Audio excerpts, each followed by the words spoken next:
Hey everybody, welcome back to the Hunter's Quest podcast. This is your host, Hunter McWaters.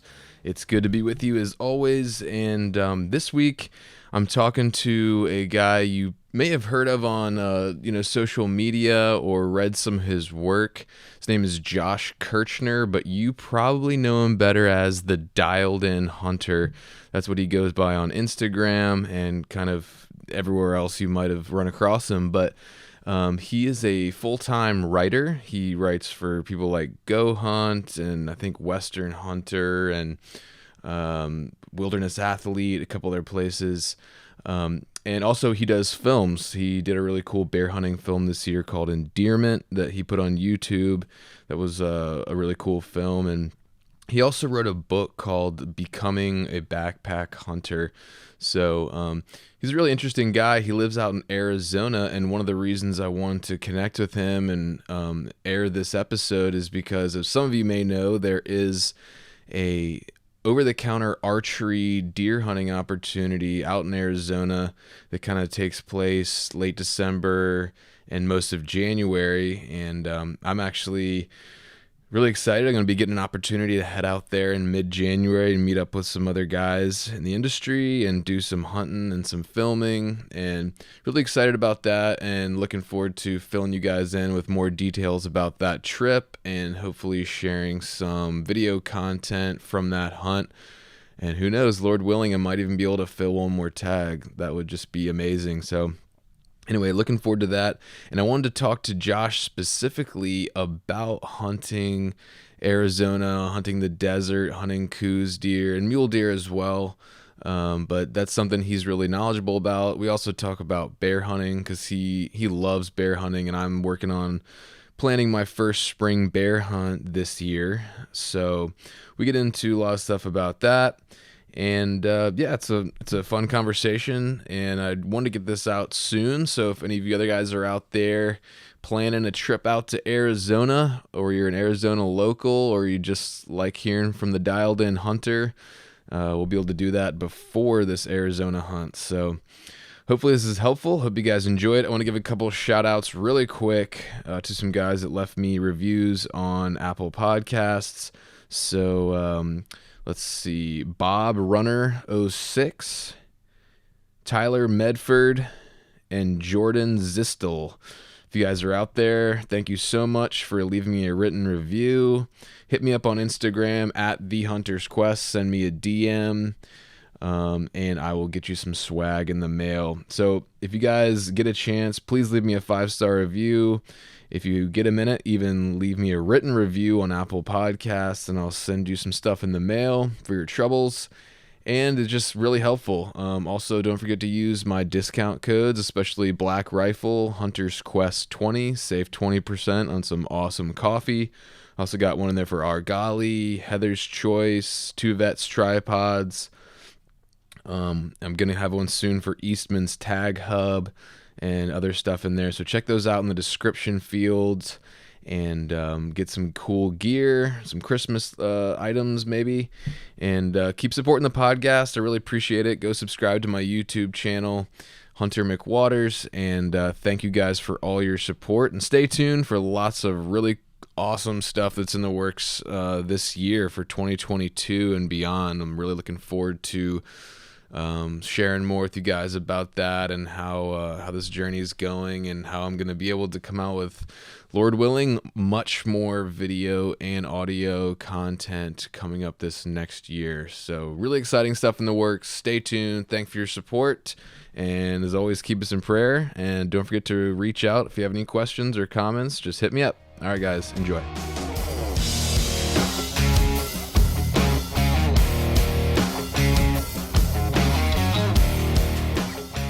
All right, so Mr. Josh Kirchner, how you doing, man? I'm good. How are you? Good. So you said you were plugging away on another article this morning. Yeah, yep, writing What you working about. on? We are chatting about um, practical tips for better spot and stock bow hunting. That's Nice. Apropos to some of the things I'd like to talk to you about today, actually. yeah. No, it's our archery season is like.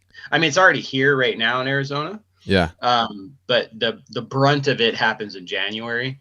Okay. So pretty excited about it, man.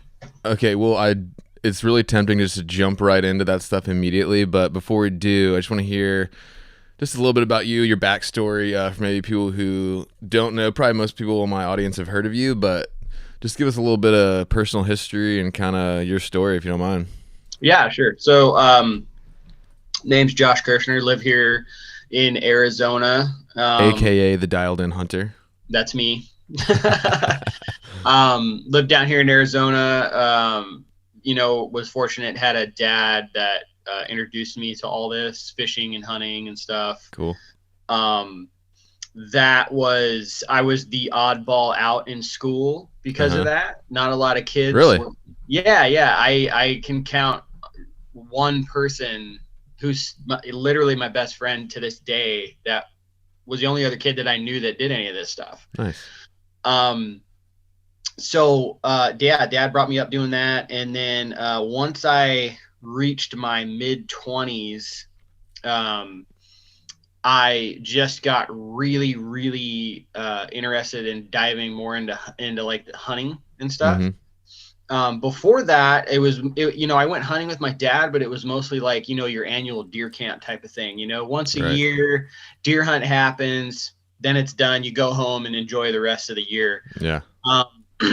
Once I got older, though, I really wanted to learn more about it and really just like how to be successful, because we never were successful.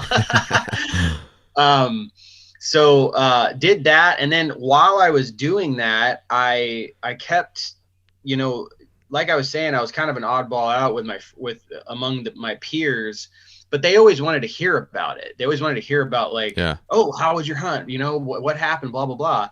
So I was going out to coffee dates all the time, like telling hunting stories. And I'm like, you know what, man, I wonder if I should start writing this down or something, like obviously people want to know about it. So that's what led me to start my blog, Dialed In Hunter. And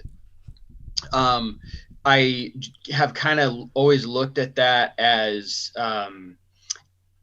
I am not sitting here trying to be an expert to anybody. Mm-hmm. It is my basically like an online journal I wanted to have of my journey, really, really diving into hunting and learning it, like being transparent about everything, misses, wounded animals, all the stuff that people don't want to talk about. Right.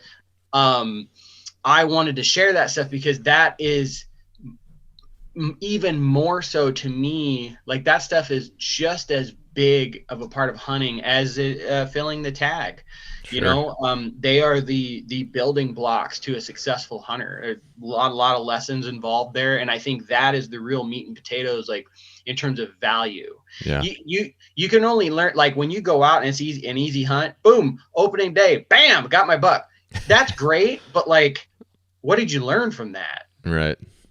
All the lessons come from the hardships and stuff. So anyways, sorry to be long-winded there, but I wanted to kind of, be open with people about that. And maybe I could inspire some others to get out there and push their comfort zone and, embrace the hunting lifestyle. Yeah. So that's why I started my blog. And then the blog led to, I am now, a full-time freelance writer in the hunting industry. Nice.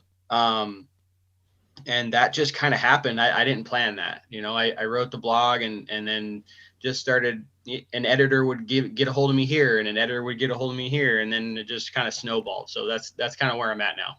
Nice, man. So is writing something you've always kind of enjoyed or been good at, or is it just something that came from your love of hunting, or a little both, or? Writing. So I have a background in music. Okay. What do you play? I always played guitar. Nice. Okay, I'm a drummer.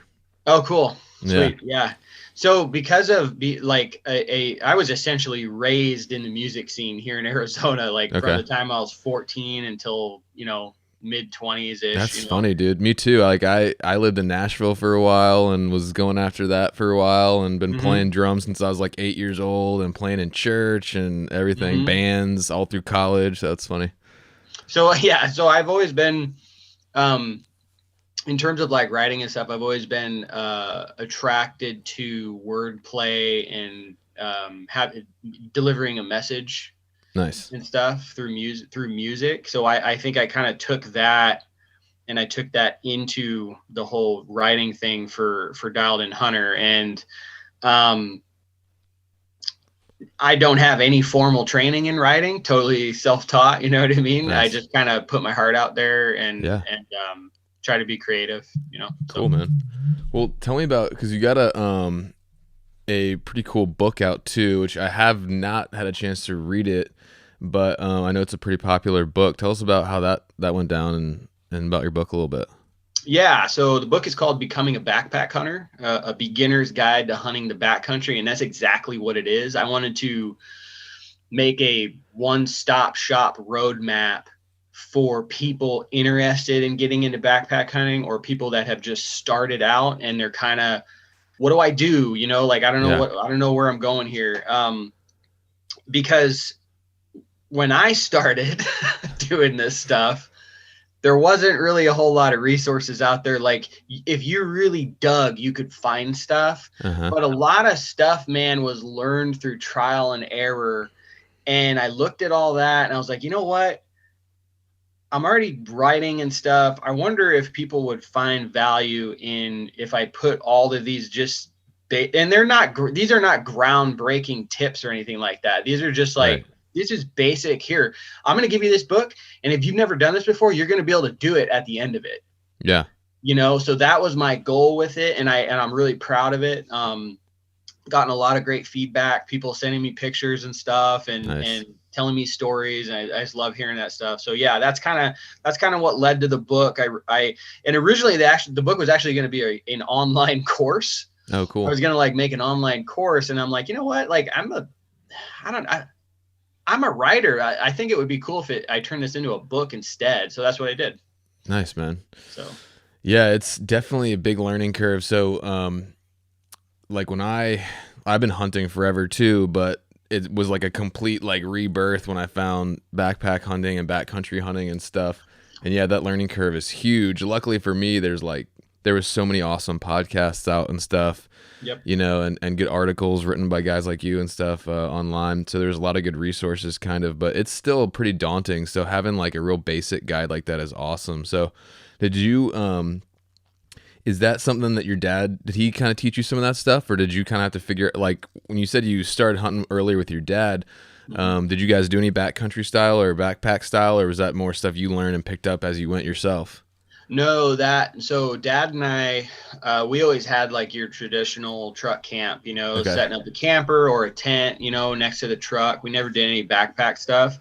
The backpack thing, it was really my own doing, and what's funny is before I started backpack hunting, I told myself I'd never do it because I'm like, why in the world would you put yourself through that? Like I Yeah. pictured, but it was just my ignorance on the topic. You know what I mean? Like, cause you picture, dad and I going hunting, the whole truck bed's loaded. Yeah. How the hell am I going to carry all that? Right. You know what I mean? So I just didn't know about backpack hunting. But then, as I was like, you know what? I dove a little bit more in, and the whole reason for me diving a little bit more into backpack hunting was because I just had like some really negative experiences with hunting pressure. Mm-hmm. Like stuff like one time, I won't get too far into this, but one time a guy, my dad and I found this buck, the day before opening day. And we're like, yes, this is going to be my first deer. We're going to set up on him in the morning. We get in there and this dude comes down the road there, stops. We're all set up in the dark. Yeah. And then when it gets light, this guy comes rolling down the road, stops, and then we hear a gunshot. And I'm like, oh no, man, come Yeah, on. that's the So, worst. I have a slew of other things that have happened like that with hunting pressure. Yeah. And so Even in your really, film this year, your bear film, you dealt with that. yeah, I didn't have a whole lot of pressure, but the pressure that I did have was very interesting. Yeah. That If you was guys haven't seen that yet, go check out it's called it's blanking on me. endearment. Yes, it's a great film. Thanks, man. Yeah, no, basically, a guy tries to poach a sow and cub in the Yeah. film. That's what Hunter's referring to. But, um, so yeah, I just wanted to get away from people, man. I just wanted to just avoid people altogether. And I'm like, Yeah. man, if I'm willing to hike, if I can hike in far and get away from people, that's my goal, And then once I did that, I was like, wow, this is way more than just hunting. This is a full experience. Like I remember I hiked in my first backcountry bear hunt ever. I was by myself. I went into this area that I've never been before, slept out there. I saw bears, didn't get any plays on them. But when I hiked out of that, when I was hiking back to the truck, I just had a grin from ear to ear, man. Yeah. Because I'm like, hell yeah, I just did that. It was so much more than just chasing an animal. It was like Totally. living out there in the dirt, and just like that was fun. So yeah, and just the confidence boost you get of like seeing what you're really capable of, Yep, absolutely. and overcoming that. You actually, like, I was one of my guests I had a while back was explaining to me like your brain actually gives you like a dopamine reward when you like face something you're scared of and do it anyway. Oh yeah. Like physiological like response in your brain to that. I believe it, man. I mean, it's so far removed, like going out there and just living in the wilderness. Yeah. It's so far removed from life in the city. And I've met my fair share of people who they just can't do it, and that's fine. There's nothing wrong with that. But like mentally, they just cannot get over being so far away from a vehicle or a building, and having only what's in their backpack with them. Yeah. So it's how we've been conditioned. It's a different mindset for sure. So when did you start getting into the media and photography and filming and all that?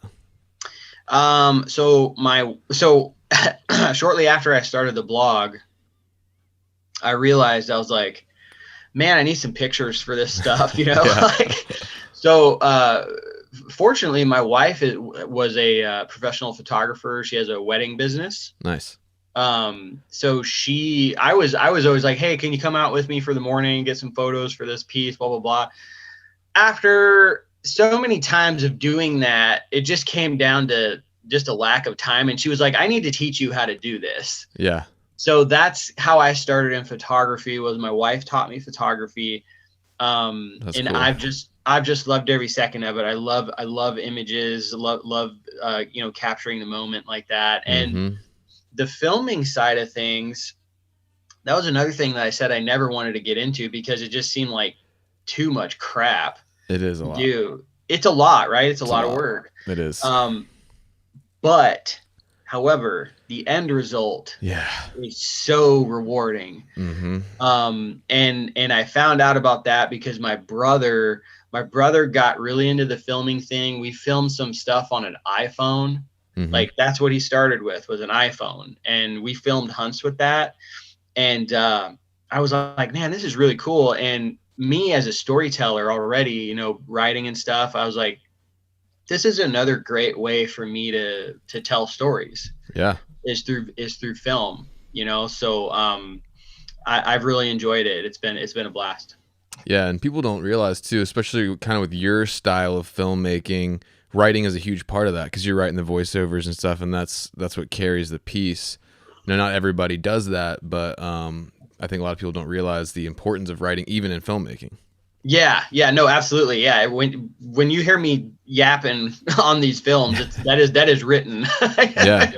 And a lot of times that type of writing is much more challenging even than writing like a book or an article because you got to be very concise. Like my background's in TV, so we would have 5-6 minutes to tell a story. You have to pick every word carefully. Like, it's not just, whatever. So it's actually harder to write something really short and concise than being able to just write as much as you want. Yeah, absolutely. You can't, there's no room for babbling. Yep. You need to get your point across, and you don't have like normally, like for a magazine piece, I have a threshold of 2,000 words, right? Okay.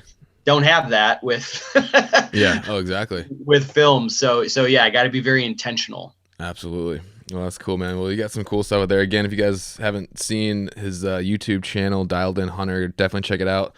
Got a cool bear hunt film we just put out this year, Endearment. So anyway, I do want to jump in a little bit in here to kind of, we started talking a little bit earlier about Arizona archery season. And it's so funny because me coming from the East and like being relatively new, in my mind, like in years past, I was like, oh, Arizona is, flat desert, sand, no animals. But it's actually like a really amazing place to hunt. And I'm actually going to be heading out there around the 20th of January to meet up with some folks and hunt out there for the first time. So I'd love to just pick your brain about hunting Coues deer, even some mule deer, in the mountains out there, bow hunting. So Sure. Yeah, I don't know where to start, but I'll just say. Okay. Well, yeah. So we have an over-the-counter archery deer season that runs the entirety of January. If you play your cards right, earlier the previous year, you can draw a spring archery javelina tag, which is good for most of the month of January. So you could potentially be hunting 3 different species at once with your bow. Coues deer, mule deer, and javelina.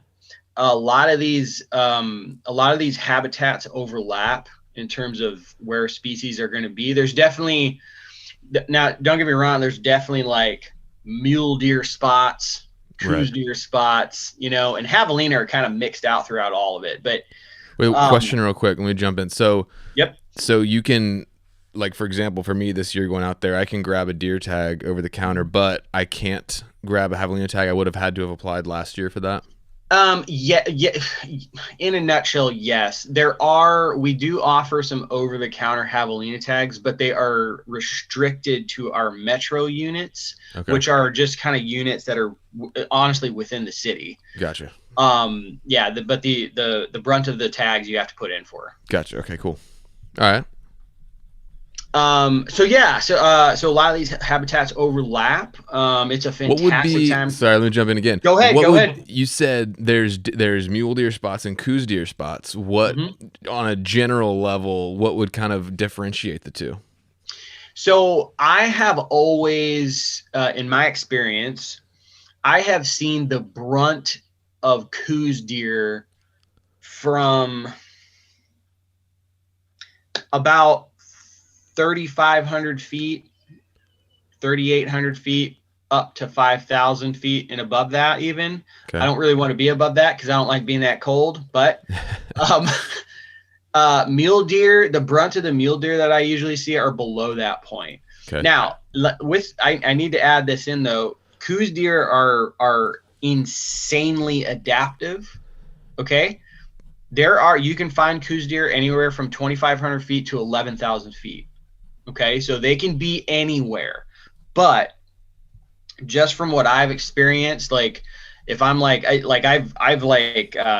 there's a spot that I've hunted a lot in the past where if you stand in one spot, you look to your left, it's all desert and saguaro cactuses. And if you look to the right, you can literally see the transition of where the pinyon junipers start. And you kind of get up more into this like transition area, red rocks, a lot of scrub oak up in there. That transition right there is where I have found most Coues deer. Okay. The transition between desert to juniper. Okay. Yeah. That is where I've found the most. Now, a lot of bucks get killed down in the flats and the ocotillos. Okay. So scouting is key. If you are like species driven, If you're like, oh, I want to hunt mule deer, you need to go find mule deer. Then you can't just like bank on, oh, I'm going to find them at this elevation. Yeah. That might not be the case. So that's yeah. So it's more it works better in your favor if you kind of target one species and sort of focus on it. I would target. I mean, you can do that. I've always targeted a certain elevation though, just because of deer, like, because there is an element here where like you need to be able to see. So we do a lot of glassing. So if you get too high, your glassing opportunities are going to be diminished. Right. Right. So if you stay in that area, I really like hunting the desert areas, the transition areas. Those are going to offer some really great glassing opportunities. And you'll find animals as you go. You know, I mean, I've been surprised. Little story here. There's a spot that I hunt down south where it used to be all mule deer, all of it, and a lot of mule deer. That was about, when I first went there, that was about probably almost 10 years ago. Now it's mixed. I never saw a Coues deer there, but now there are Coues deer and mule deer in the same areas. Okay. So it's really, I'm telling you, it's like, it's a toss up, man. Like, don't be surprised you go out and you see all of them. Right. You know, so. And so for the OTC archery deer tag, that covers both species and I guess that would be any antlered buck, correct? Yeah. It's not, the tag is not species specific. It's just any antlered deer. Cool, man. And then what kind of what kind of food sources do they like to key in on that you found?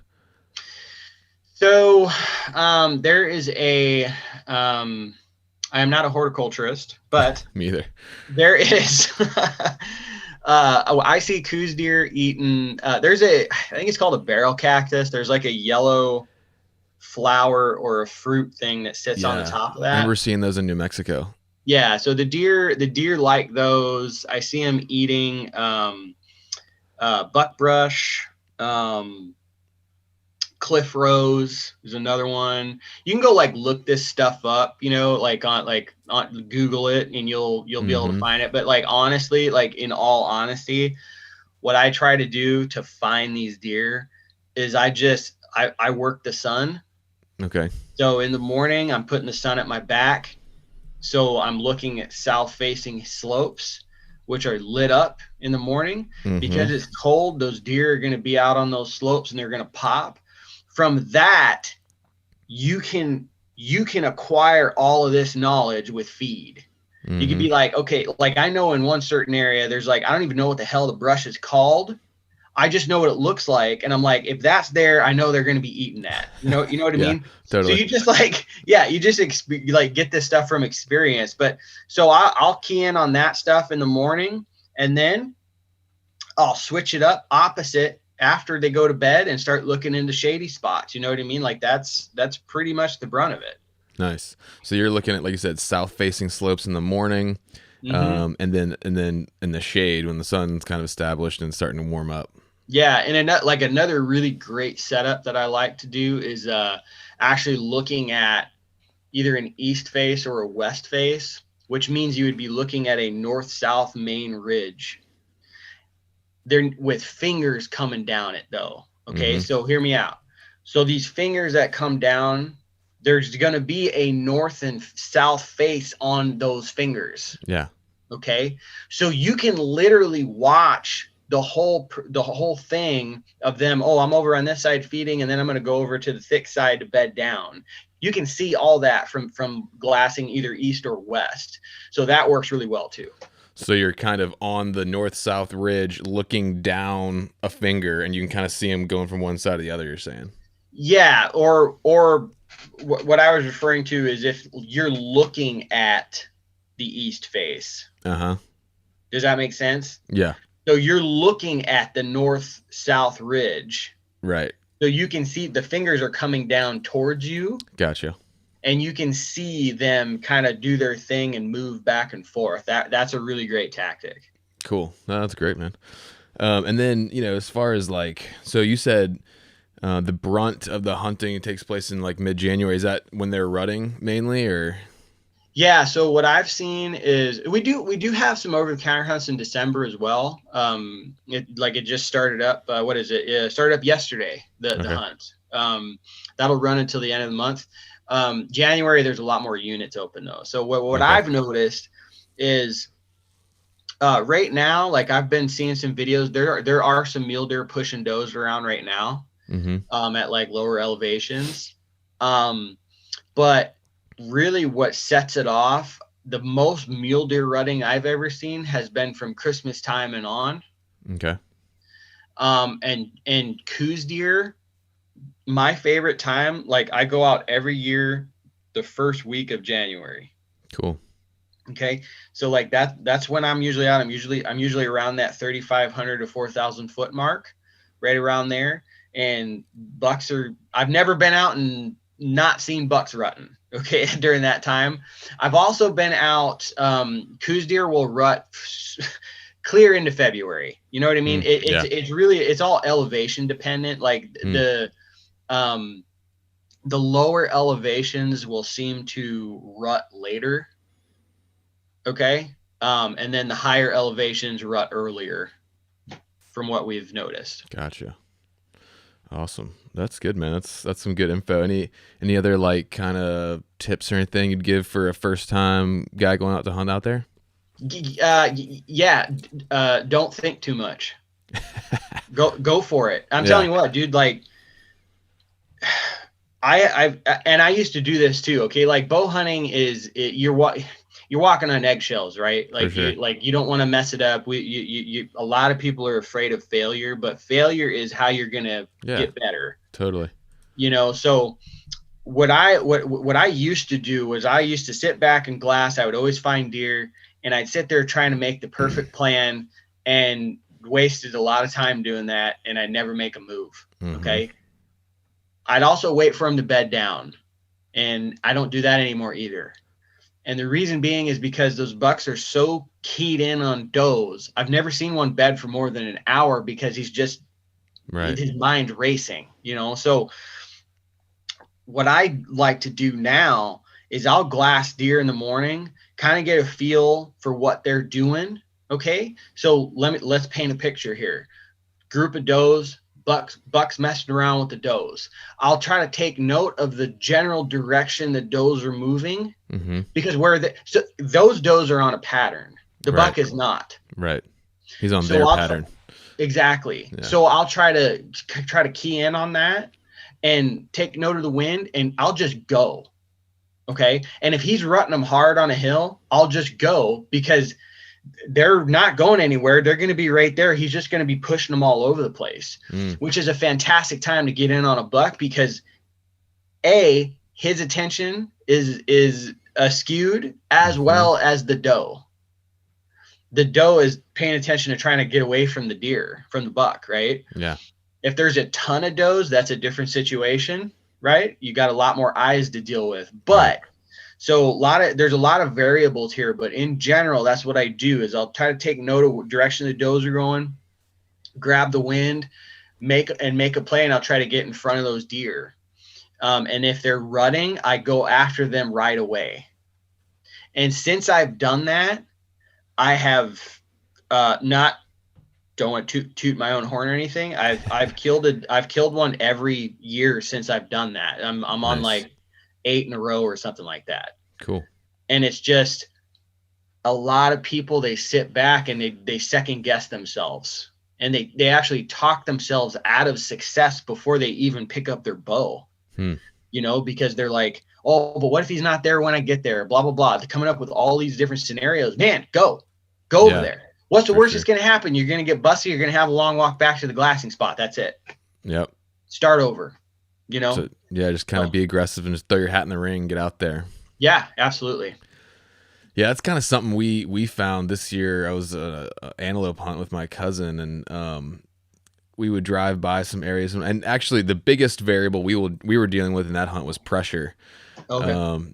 Just because we were in a low, easy to draw unit, but we'd go out and we'd glass some animals, and then we'd see an orange hat or two kind of out there in the game, and we'd be like, and then finally we're just like, you know what, screw it, let's just go out there and like throw our hat in the ring, and that's how we ended up killing 2 antelopes, is just kind of like just giving it a shot. Obviously, we weren't doing anything unsafe or like crowding other hunters, but like we were like, this is public land, as long as we keep our safe distance, but you can't kill one staying in the truck, so no. Or in the glassing spot or whatever. So that's good, man. And so are you a bear? Is like bear your favorite species, you think, or do you have one? Yes, bears. Bears your deal. Bears are my deal. They have had my heart since the beginning. Do you know why, or just? Is there a reason? Yeah, I don't know why, man, but when I first like to jump back, remember I was saying when I hit my mid-20s, I really wanted to like learn more about this hunting stuff. Yeah. I had always hunted deer with my dad, and bears, for some reason, we saw a giant boar one time coming out from a deer hunt, and it was so captivating watching that bear just be a bear. Yeah. He's walking up the hill, like how they move. You never know what a bear is going to do. It is very different from watching a deer. And that kind of stuck in my mind. And I was like, man, it would be kind of cool to bear hunt. And one of our family friends was an avid bear hunter, and he was always talking to me about it. And so finally I was like, you know what? Screw this. I'm going to try to learn how to do this. Yeah. And my first year out, I was scouting this area that the books said was good in terms of like topography and elevation and vegetation and everything like that. And I was finding sign that the books said was bear sign. I didn't even know what I was looking at. Yeah. And the first evening I was set up on this water hole, and 7 p.m., man, right before dark, this big black bear comes walking out, crosses in front of me at 200 yards. And I couldn't get my rifle up in time. I never could get a shot. The bear kept like disappearing, and then it appeared, and then it disappeared and it appeared. Yeah.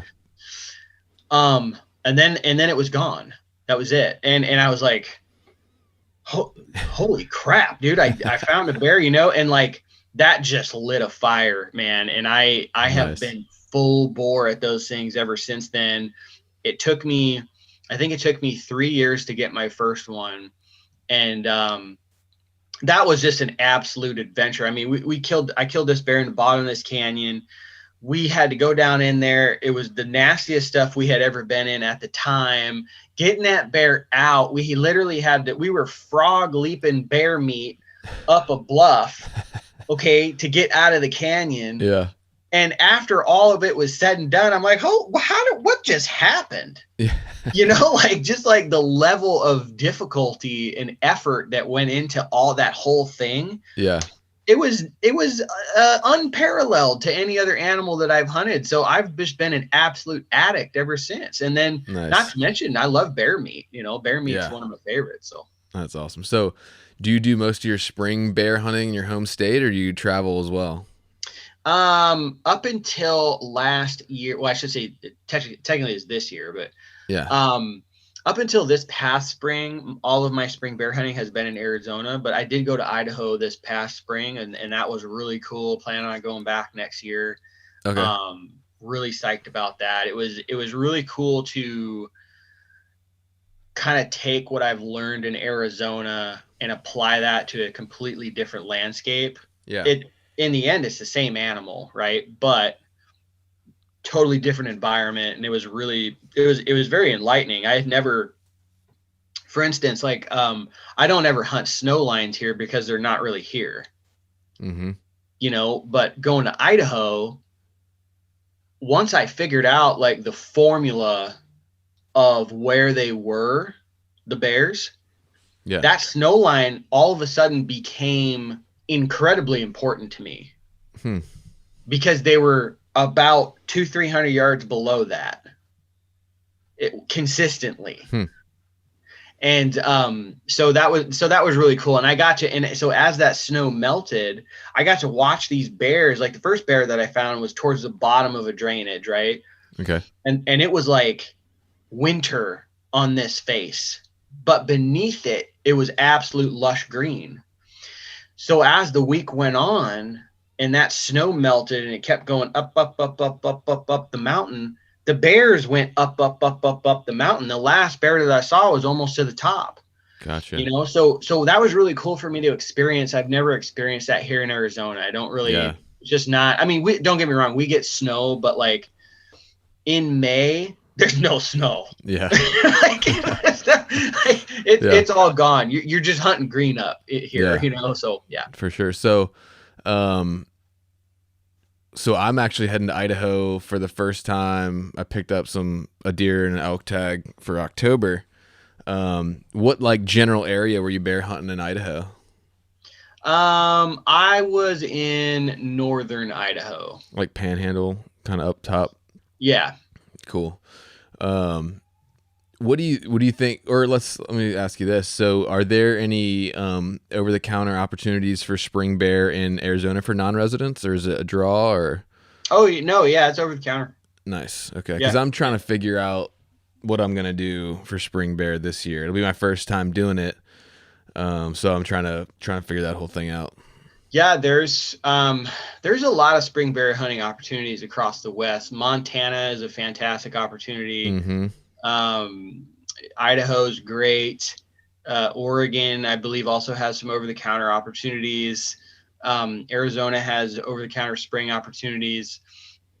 So I think Wyoming actually has over-the-counter opportunities as well. Okay. So there's no shortage of bear hunting opportunities. It's just not, you know, the bears don't get a lot of attention. They don't have antlers, you know. Yeah. So yeah, I'm really excited about doing it. We have bears here where I live. We have actually really big black bears, but there's no spring season, and in the fall, I mean, they disappear. I mean, because I don't really do it, but a lot of people run hounds for them. Sure. And so, I mean, I've seen some really big ones like early season scouting on my deer hunting places, but once the fall hits, they're gone, man. So yeah. I actually spent a couple weeks bear hunting here, just like still hunting like from tree stands, and I mean, they were just completely nocturnal. I just didn't see a thing.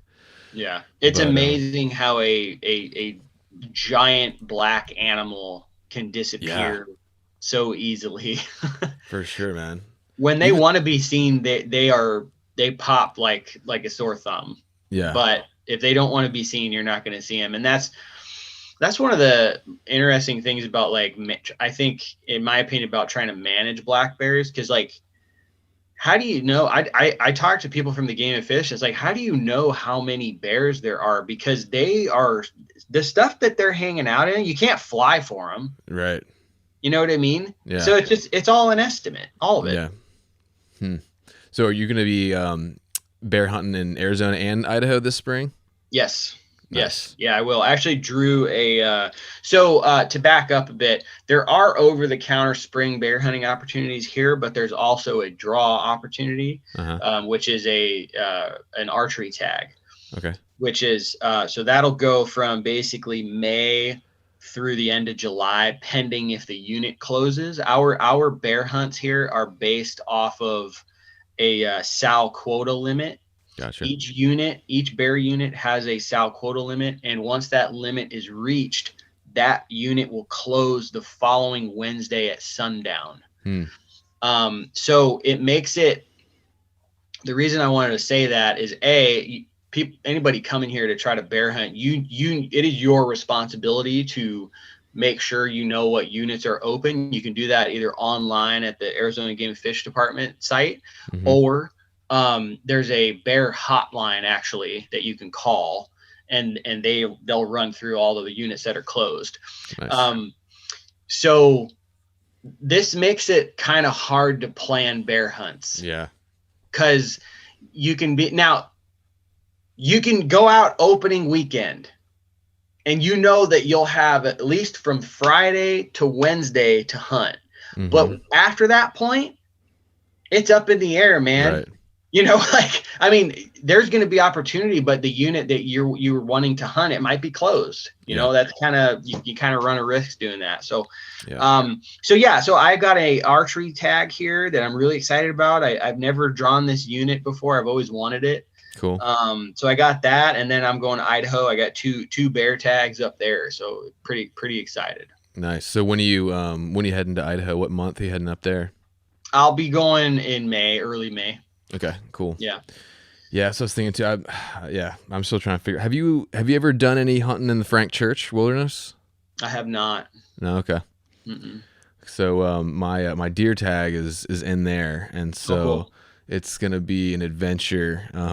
Yeah, man. We're probably looking at flying in somewhere because of how just hard it is to access a lot of the spots. But so I'm trying to find, I don't know. I think probably Brad Brooks would probably be someone good to talk to. He's done some hunting in there, hadn't he? I don't know. You'd have to ask him. Okay. Brad's a secretive fella. Well, they made a film about the Frank Church. Oh yeah. There you go. So I know he knows some. I know he lives in Idaho, right? Yeah. Yeah. So he's got it. I'm just trying to find like somebody who's, and again, I'm not trying to like go into specific units and specific spots, but just somebody who's hunted the area that could give me some, some wisdom about that. So I say, just go in there. Yeah. I mean, that's the plan right now. That's all you can do, man. Just go in there and, just, use your brain, and survive. Don't die. Yeah. Plan A, don't die. Yeah, Got man. It. Well, cool, man. So I know you're a thoughtful guy, and you probably spend a lot of time with your writing and stuff, thinking about hunting and why you hunt and why you love to hunt. Have you done much thought or put much thought into, the spirituality aspect of it? Like, do you have a spiritual connection to the outdoors and hunting, or do you have a specific faith you follow or anything like that? No, not really. I just I just feel like I'm supposed to do it. Just feels right. Yeah. Cool, man. Well, yeah. Do you have any other cool projects coming up to be on the to look out for? So I am writing another book. Oh, nice. Yeah. Writing another book that's in the works. I don't know when that's going to be done. It is just. And give us any hints on what it's about? It's about bow hunting. Okay. Yeah. It's writing a book's a lot of work. You know what I mean? I'm well into it, but I'm not sure at this point. I wanted it to be done by springtime, and I don't think that's going to happen. Yeah. I'm in the editing process of one that I wrote too, and that's a bear too. No pun intended. Oh yeah. Yeah. So yeah, I'm working on that. But also in the future, yeah, I'm just filming all my hunts. You know what I mean? I've kind of getting away from. If anyone's followed me on YouTube, they've seen I've done like episodes in the past of like hunting trips and stuff. Yeah. I'm kind of trying to get away from that. Kind of want to go back to just doing films. Like long format. Yeah, just because like there's resolution. You know what I mean? Like you can be like really intentional about a message, mm-hmm. and you can cap it off nicely instead of leaving it like, oh, what's going to happen tomorrow? I don't know. It's just my personal opinion. You know what I mean? Whatever floats your boat. Right. So yeah, doing hunting films and going on a bunch of hunts this coming year. And I'm pretty excited. So what's your, do you like, there's kind of different schools of thought. Some people like to kind of put their films in festivals and do that kind of thing, but some of the festivals don't allow you then to release on YouTube. Are you are you kind of going that route in the future? Or are you going to kind of focus more on putting stuff straight to YouTube, or some kind of combination, or? I like both, man. I don't know. I'm also fortunate. I get to hunt a lot, so I understand if people like they don't want to wait, to put it out, but like full draw film tours like that, you gotta wait until the tour is over, and then you can release it on YouTube after the fact. Right. So I'm gonna try to do that. I'd love to put like a Coues film in there. But the mountains are gonna give what the mountains are gonna give. So I can't predict what's gonna happen. Yeah, for sure, man. All right. Well, so you got planned. You're gonna be doing some deer hunting this year as well, huh? In January. What? Oh, absolutely. Yeah. Yeah. Like that's like one of my favorite tags ever. Yeah. Okay. Is that one? You do most of your filming solo, don't you? Most of it is solo. I have recently buddied up with a guy here, a local guy who's also, he kind of does his own content too. And we kind of linked up funnily enough because of bear hunting. Like he wanted to learn about bear hunting, so we became great friends. You'll see him if you watch the Utah mule deer hunt I have up on my YouTube. His name's Eric. He's on there. Cool. He's been helping me out a lot. He'll be with me this January filming and stuff like that. So that's nice. Really nice weight off my shoulders.